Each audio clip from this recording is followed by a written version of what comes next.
주 예수의 은혜와 평강이 있을지어다. 오늘 본문은 읽는 것만으로도 이해가 되는 내용입니다. 우리가 잘 알고 있고 쉬워요. 그래서 오늘 본문 다시 한번 같이 읽기를 원합니다. 시작. 12해 동안이나 혈루증으로 앓는 여자가 예수의 뒤로 와서 그 겉옷가를 만지니 이는 제 마음에 그 겉옷만 만져도 구원을 받겠다 함이라. 예수께서 돌이켜 그를 보시며 이르시되 딸아 안심하라, 내 믿음이 너를 구원하였다 하시니 여자가 그 즉시 구원을 받으니라. 아멘. 오늘 예수님의 겉옷을 만지는 신앙 은혜 받으시기를 축원합니다. 제가 오늘 본문으로 설교한 분들의 설교를 여러 차례 들었는데 이렇게 쉬운 간결한 분명한 내용을 조금 이렇게 아쉽다 하는 마음을 가져요. 설교를 지나치게 영적으로 해석을 지나치게 해버린다든지 혹은 자신들이 가지고 있는 어떤 사고의 영역 안에 설교를 끌어들이는 것은 참 설교자로서는 그 유혹을 뿌리치기가 쉬운 것은 아니죠. 물론 제가 하는 설교가 흠과 티가 없이 완벽하다 하는 것은 아니지만 적어도 설교자는 성경의 본문에 충실하고 본문의 의도, 그래서 두 가지, 첫째는 신학적인 그 뼈대가 우리가 개혁주의 신학에 적합한가, 두 번째는 성경 원문의 의도와 어떻게 우리들이 이해의 차원이 달라지는가, 이런데 조금 오류를 금지하기 위해 검증하고 집중하는 거죠. 그래서 좋은 설교자의 설교나 혹은 주석가의 신학자들의 주석을 참고하는 것은 당연합니다. 오늘 설교는 말씀드린 대로 매우 간결하고 쉽지만 자칫하면 오해의 소지도 있는 그런 내용입니다. 그러면 예수님의 겉옷을 만지는 신앙은 무엇인가? 첫째, 이 혈루증을 앓는 여인으로서 예수님의 겉옷을 만졌다는 것이죠. 오늘 20절 보면 12해 동안이나 혈루증으로 앓는 여자가 예수의 뒤로 와서 그 겉옷가를 만졌다. 여기 있는 방금 20절 이 말씀을 쪼개가지고 설교를 할 때 5개 이상 나옵니다. 제가 지금 만든다고 해도. 그런데 그렇지 않아요. 오늘은 2가지 주제만 다룰 거예요. 예수님의 겉옷을 만지는 신앙은 첫째로 내 인생의 모든 문제는 예수님을 찾아야 한다는 것입니다. 사랑하는 여러분, 우리 인생의 모든 문제를 예수님을 찾아 해결하기를 주님의 이름으로 축원합니다. 본문에 나오는 여인은 12해 동안이나 혈루증을 앓았어요. 혈루증은 여인의 하혈을 의미하는데 원래 여인에게 주어진 생리와는 다르게 이 여인은 멈추지를 않는 거예요. 이 12년 동안이나 이 일이 계속되니까 병이죠. 그것도 여인으로서 매우 큰 병인 것이 당시 유대인은 당시뿐만 아니라 유대인의 율법에 따라서 이 여인은 부정한 취급을 당하는 겁니다.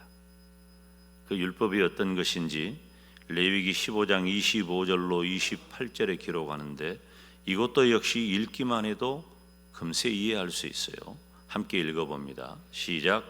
만일 여인의 피의 유출이 그의 불결기가 아닌데도 여러 날이 간다든지 그 유출이 그의 불결기를 지나도 계속되면 그 부정을 유출하는 모든 날 동안은 그 불결한 때와 같이 부정한즉 그의 유출이 있는 모든 날 동안에 그가 눕는 침상은 그에게 불결한 때의 침상과 같고 그가 앉는 모든 자리도 부정함이 불결한 때의 부정과 같으니 그것들을 만지는 자는 다 부정한즉 그의 옷을 빨고 물로 몸을 씻을 것이며 저녁까지 부정할 것이요 그의 유출이 그치면 이레를 센 후에야 정하겠다 그랬어요. 이해되시죠?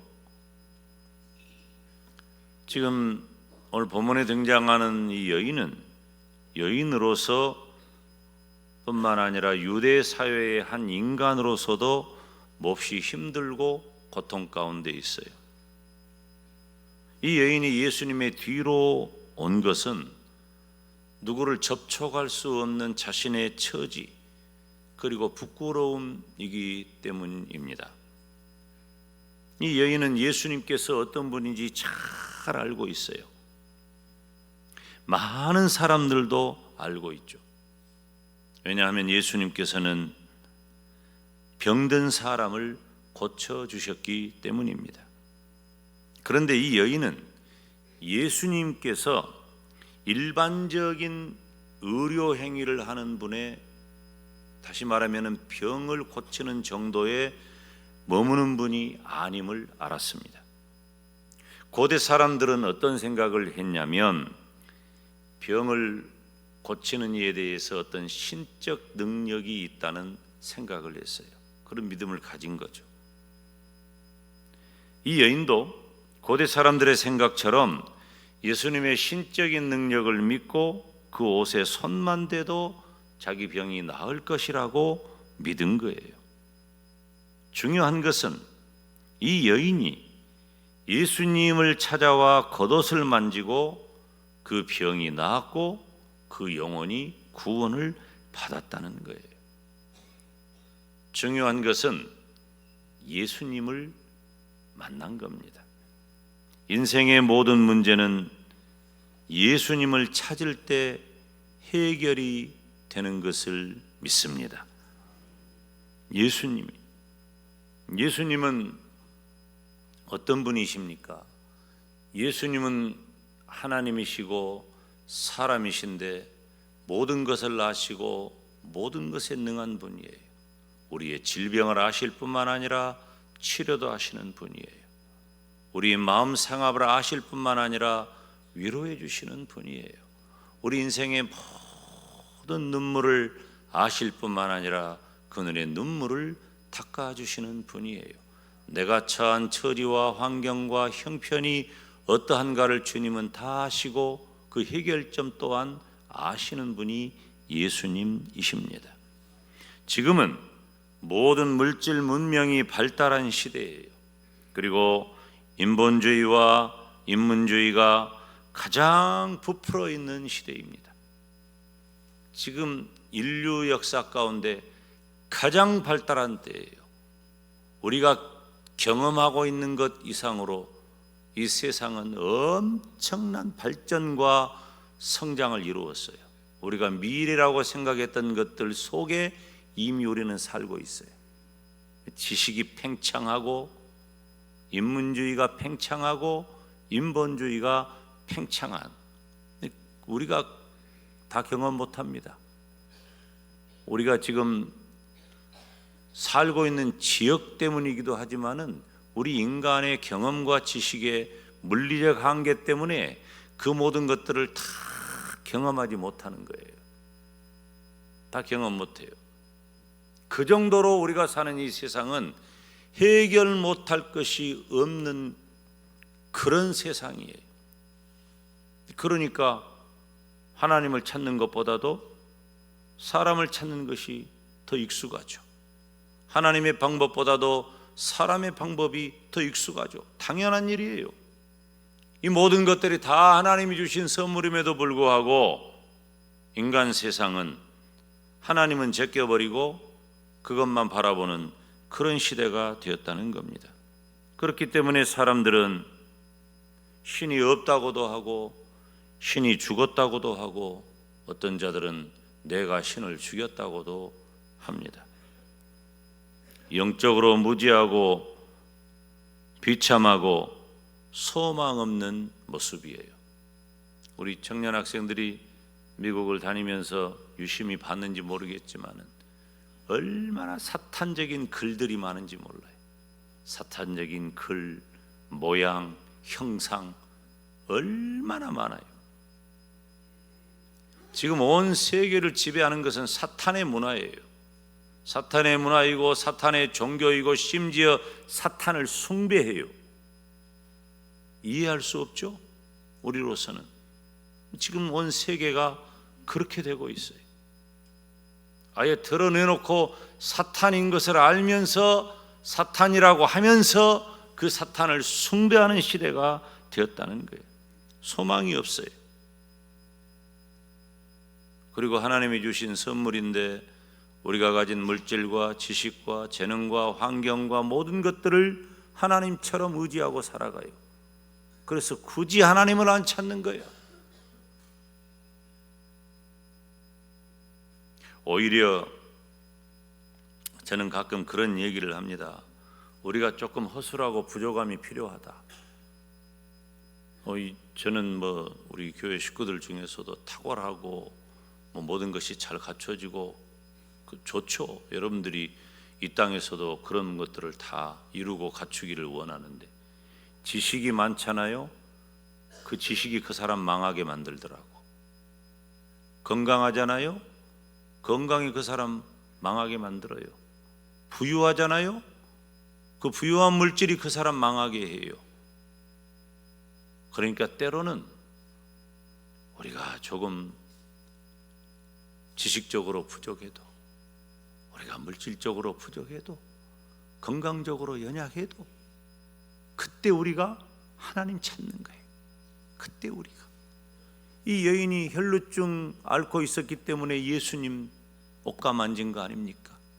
겉옷 만진 것 아닙니까? 결과가 어떻게 됐어요? 혈루증도 나았고 그 영혼도 구원을 받은 거예요. 여러분에게 무슨 핸디캡이 있다면 그것 때문에 좌절하지 마세요. 우리가 비바람 부는 바다에 던져져 고독하게 떠가는 작은 배 한 척 같은 인생이라 할지라도 때로는 그 풍랑 때문에 그 배가 더 빨리 갈 때도 있는 겁니다. 끝난 게 아니에요. 내가 하나님을 신앙하고 예수님을 만나는 거룩하고 복된 삶을 살기만 한다면 영적으로 무지한 자들의 비참하고 소망 없는 상태에 머무는 것이 아니라 오히려 내 인생에 새로운 토약의 기회가 주어지는 겁니다. 사랑하는 여러분, 저와 여러분 그리고 이 시대는 우리가 얼마나 많은 문제를 안고 삽니까? 개인적으로도 그렇고 사회적으로도 그렇고 국가적으로 국제적으로도 문제로 가득합니다. 우리는 소망하죠. 어떤 지혜로운 사람이나 어떤 탁월한 지도자를 원하지만 그들이 그런 정도가 해결할 수 없다는 것을 잘 알아요. 12해 동안 앓던 혈류병과 영원히 지옥에 갈 그 영혼이 어떻게 구원을 받았는가? 예수님을 찾았고 예수님을 만났기 때문이에요. 우리가 오늘 또 하나님 앞에 나와 예배하는 것이 시간이 남아서가 아니에요. 오늘 일부 예배 이렇게 부지런히 오신 분들 중에는 시간이 남으면 오히려 몸과 마음을 편히 쉬어야 할 분들이 대부분이에요. 그럼에도 불구하고 우리가 이 자리에 나와 주님을 찾는 이유는 우리 주님을 만나야 내 인생의 진정한 문제의 해결을 볼 수 있기 때문입니다. 여러분 잘 오셨습니다. 잘 오셨어요. 여러분이 안고 있는 문제로 예수님을 만나러 오셨기 때문에, 하나님을 찾으러 오셨기 때문에 우리가 복된 사람인 겁니다. 얼마나 감사한 일입니까? 예수님을 만나 모든 문제가 해결되는 우리 모두가 되기를 주님의 이름으로 축원합니다. 예수님의 겉옷을 만지는 신앙은 첫째, 내 인생의 모든 문제가 주님을 찾을 때 해결되고, 두 번째, 구원받는 거예요. 앞뒤가 좀 바뀐 것 같지만 순서상 그래요. 오늘 본문의 순서상 22절을 한번 읽어볼까요? 시작. 예수께서 돌이켜 그를 보시며 이르시되 딸아 안심하라 내 믿음이 너를 구원하였다 하시니 여자가 그 즉시 구원을 받으니라. 사랑하는 여러분, 예수님의 겉옷을 만지는 신앙은 구원에 이르는 신앙입니다. 21절 말씀에 보니까 이 여인이 어떤 생각을 가졌느냐. 이는 제 마음에 그 겉옷만 만져도 구원을 받겠다 함이라. 이 여인이 가진 마음이에요. 여러분이 얼마나 바쁜 분인지 울리는 전화를 보면 제가 알 수 있을 것 같아요. 그래도 이 자리에 앉아 있으니 얼마나 감사한지. 그놈의 전화를, 미안해요, 전화한테 그놈이라 그래서 얼마나 고마운 전화인데 그 전화를 어떻게 좀 해보세요. 예배 전에. 감사해요. 이는 제 마음에 그 겉옷만 만져도 구원을 받겠다 함이라. 중요한 얘기 하려고 그러는 거야 지금.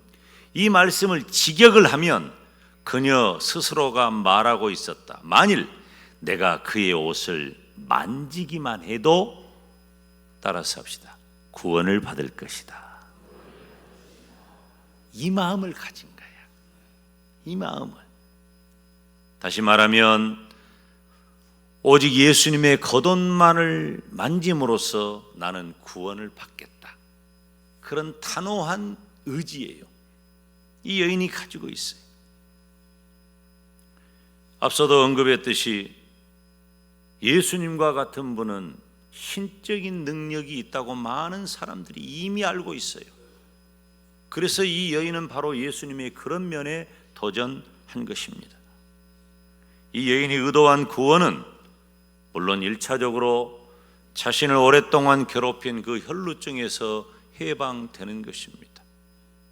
12년 동안이나 흐르는 피가 멈추지 않고, 그것은 뭐 감출 수도 있고 어떻게든 활동할 수도 있도록 하겠지만 문제는 유대의 율법에 부정하게 된 거예요. 그래서 사람들과 관계가 전부 단절되는 거예요. 집안에서도 마찬가지예요. 아까 우리가 함께 읽은 그 레위기서 말씀을 보면은 이 여인의 처지가 얼마나 심각한지 이해가 되시죠? 그런데 이 여인은 단순한 병을 고치는 데서 멈추는 것이 아니라 종말론적인 영적 구원을 원하고 있는 겁니다. 예수님을 찾아온 이 여인에게 있어서 육체적인 질병의 치유는 영적인 구원의 한 부분이었던 것입니다. 단순한 병 고침이 아니라 내 영혼을 구원받는 과정, 그리고 그 일의 한 부분이라는 거예요. 이 여인은 혈루증으로 인하여 몸과 마음은 피폐했어요. 얼마나 자신의 건강이 연약해졌겠어요. 그리고 마음이 얼마나 피폐해졌겠어요. 가족과 이웃으로부터 소외당한 거예요. 가족과 이웃은 어떤 존재들입니까? 늘 나와 함께하고, 나와 밥 먹고, 나와 차 마시고, 나와 교제하고, 내 즐거움도 알아주고 슬픔도 알아주고 늘 함께하는 사람이 바로 가족과 이웃인데 그들과 함께할 수 없어? 소외된 거예요. 비참한 겁니다. 여러분, 억지로 누군가를 소외시키는 것, 왕따라 그러잖아요. 그런 짓 하면 안 돼요. 특히 예수님 믿는 성도는 그런 자리에, 그런 생각에 0.1도 가담하면 안 돼요. 그건 못된 짓입니다. 큰 죄예요. 누군가에게 소외를 시키고 상처를 주고 아픔을 주고 누군가를 소외시키는 것, 그거 안 되는 일이에요. 내가 그 일을 당한다면 얼마나 심각하고 고통스럽겠어요. 그런데 이 여인이 그런 처지에서 원한 것은 전인적인 구원이었단 말이에요. 주님을 만나 내 모든 것이 구원받고 싶다. 영적인 것, 육적인 것, 정신적인 것, 자신의 모든 인생과 인생의 문제가 해결되는 강력한 소원이 이 여인에게는 있었다는 것입니다. 그때 이 여인에게 예수님에 대한 소식이 들려졌고, 그 예수님에 대한 이야기는, 예수님에 대한 결론이 무엇인가 분명해졌어요. 나는 예수님을 만나야 되겠다. 예수님을 만나 내가 가진 육체의 질병뿐만 아니라 내 영적인 문제도 해결되어야겠다는 결론이 내려진 겁니다. 예수님은 하나님의 아들이시고, 예수님은 하나님이시고, 예수님의 능력은 죽은 자도 살린다는 것을 믿었단 말이에요. 소외와 절망과 비참함으로 구부러진 자신의 인생에 새로운 삶의 가능성에 담대히 도전했습니다. 그리고 사람들 앞에 나설 수도 없고 함께 할 수도 없는 자신의 처지 때문에 조용히 뒤로 가 예수님의 겉옷가를 만진 거예요. 어떻게 되었습니까?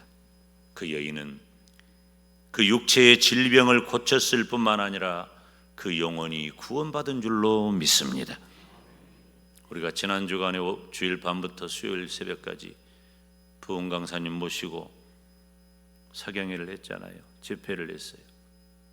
사경회라기보다도 간증 집회처럼 그렇게 진행이 됐는데, 이 강사님을 보니까 자신의 비참한 그런 환경, 바뀌지 못할 그런 인생을 예수님을 만난 믿음으로 모든 가능성에 도전했어요. 결과적으로 우리 강사 목사님은 지금 우리 교단과 세계적으로 쓰임받는 귀한 종이 되지 않았습니까? 얼마나 우리가 많은 도전과 은혜를 받았습니까? 어떨 때는 웃기도 하고 울기도 하고 어이없기도 하고. 여러분, 믿음은 가끔 그렇게 좀 허술하기도 해야 돼요. 어이없기도 해야 돼요. 지금 여러분 앞에서 말씀을 전하는 이 김 목사도 참 어이없는 목사 중에 한 사람이에요. 정상적인 것 같지만 어쩔 땐 조금 이상하기도 해, 내가 생각해도. 여러분, 우리가 완벽할 필요 없어요. 우리 어차피 다 부족한 사람이에요. 그 부족한 걸 가지고 내가 탓하거나 혹은 남을 탓하거나 그럴 필요 없어요. 여러분, 조금 핸디캡 있죠? 부족한 것, 아쉬운 것 있죠? 오히려 그것이 매력이 될 수도 있고, 오히려 그것이 하나님 앞에 나가는 중요한 열쇠, 중요한 과정이 될 수도 있어요.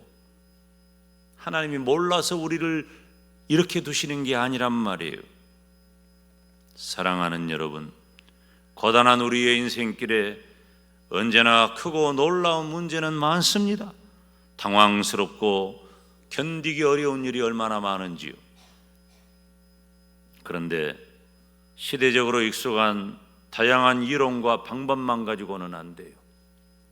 안 돼. 12의 혈루증을 앓은 이 여인도 온갖 노력을 다 하지 않았겠어요? 해봤어요. 그렇지만 이 여인은 예수님을 만나니까 문제도 해결되고 그 영혼도 구원을 받은 것입니다. 저와 여러분이 가진 기적의 공통점은 예수님을 만난 사람이라는 것입니다. 예수님을 만난 거예요. 예수님의 겉옷을 만지는 것은 예수님에 대한 믿음을 말하는 거예요. 믿음으로 예수님 신앙을 가진다면 문제는 해결되고 구원의 길은 명확해질 줄 믿습니다.